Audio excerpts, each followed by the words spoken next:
Hi అండి. ఈరోజు మన వీడియోలో ఈ మండే ఎండలకి చల్లని సగ్గుబియ్యం పాయసం అయితే చేసుకుందామండి. చాలామంది బెల్లంతో పాయసం చేసేటప్పుడు పాలు విరుగుతాయి అని అనుకుంటారు కదా! కానీ అలా పాలు విరగకుండా, పాయసం చిక్కబడకుండా ఉండాలి అంటే నేను చెప్పినట్లు ఈ బెల్లంతో గనక మీరు చేశారు అంటే పాలనేది అస్సలు విరగవండి. టేస్ట్ కూడా నెక్స్ట్ లెవెల్ ఉంటుంది. మరి ఇంకెందుకు ఆలస్యం రండి వెళ్లి సగ్గుబియ్యం పాయసం చేసేద్దాం. ముందుగా ఒక బౌల్ తీసుకొని 1 కప్పు లావు సగ్గుబియ్యం చూస్తున్నారు కదండీ! ఇలా లావుగా ఉండే సగ్గుబియ్యం అయితేనే మనకి బావుంటదండి. లేదంటే మనం సన్న సగ్గుబియ్యం తీసుకున్నామనుకోండి అవి కరిగిపోతాయి. గంజి గంజిగా ఉంటుంది. ఇప్పుడు ఒకసారి శుభ్రంగా కడుక్కొని మునిగేంత వరకు నీళ్లు పోసేసి అరగంట పాటు నానబెట్టుకుందాం. అరగంటకి చూసారు కదా! మనకి సగ్గుబియ్యం చక్కగా నానాయి. ఇప్పుడు ఈ సగ్గుబియ్యాన్ని పక్కన పెట్టేసుకొని స్టవ్ మీద ఒక బౌల్ పెట్టుకొని మనం సగ్గుబియ్యం తీసుకున్న కప్పుతోనే 3 కప్పుల నీళ్ళు, అలాగే 2 కప్పుల పాలు పోసి ఒక పొంగొచ్చేంత వరకు మరిగించుకుందాం. మామూలుగా బెల్లంతో సగ్గుబియ్యం పాయసం చేసేటప్పుడు మా అమ్మమ్మ వాళ్ళైతే పాలనేది పోసేవాళ్ళు కాదండి. అచ్చం నీళ్ళతోనే చేసేవాళ్ళు. కానీ ఇప్పుడు పిల్లలు అలా చేస్తే తినరు కాబట్టి నేనిక్కడ 2 కప్పులు పాలు కూడా పోసాను. చూసారు కదండీ! మనకి పాలనేది ఒక పొంగొచ్చినాయి కదా!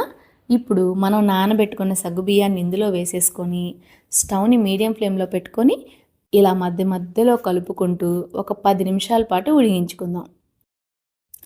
10 నిమిషాలు అయిపోయిందండి. చూసారు కదా! సగ్గుబియ్యం చక్కగా ఉడికాయి. ఇప్పుడు ఇందులో మనం సగ్గుబియ్యం తీసుకున్న కప్పుతోనే 1.25 కప్పు బెల్లం కూడా వేసుకొని ఇప్పుడు స్టవ్‌ని సిమ్‌లో పెట్టుకొని మధ్య మధ్యలో కలుపుకుంటూ మరో 3 నిమిషాల పాటు ఉడికించుకుందాం.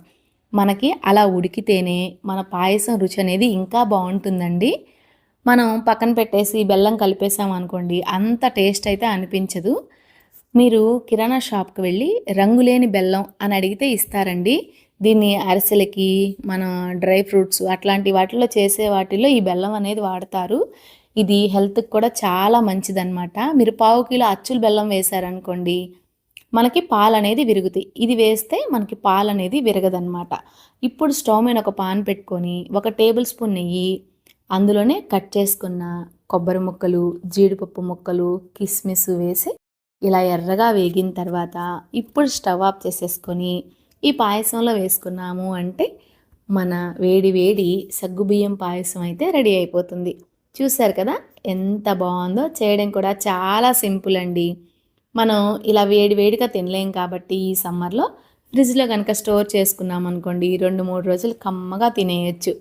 చల్లగా. ఏమంటారు? నచ్చిందా? నచ్చితే లైక్ చేసి, షేర్ చేసి మన ఛానల్‌ని సబ్స్క్రైబ్ చేసుకోండి. Thank you.